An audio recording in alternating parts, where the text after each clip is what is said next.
Hello, my name is Ben Bahajar, and in this short video I will be going through some of the implemented policies on Master60.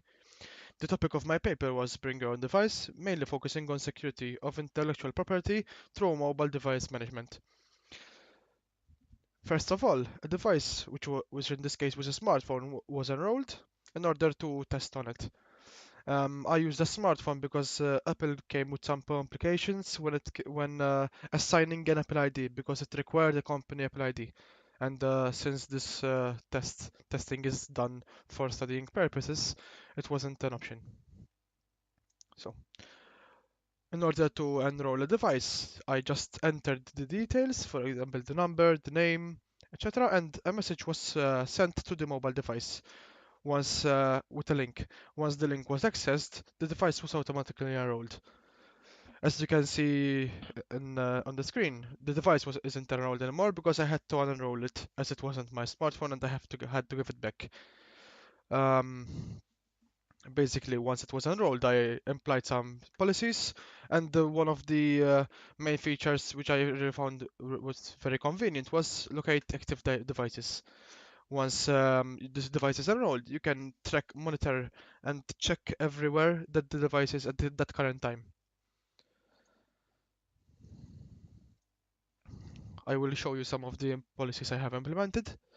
Basically, I created a new policy from add policy and I named it blacklisting.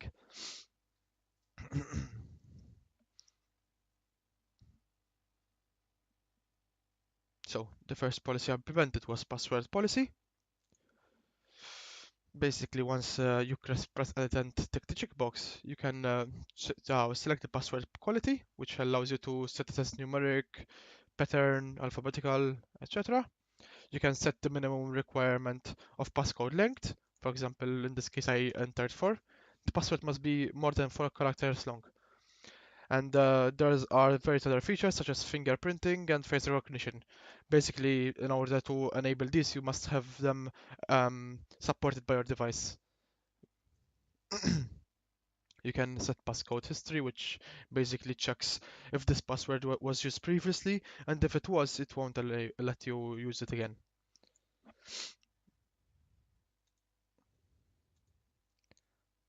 I also set restrictions. In this case, I used camera.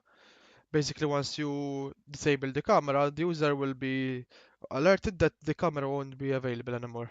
A lot of more settings can be set, such as SD card, audio recording, video recording, USB device allows Wi-Fi, etc. So I also set native app compliance. In this case, I used YouTube app.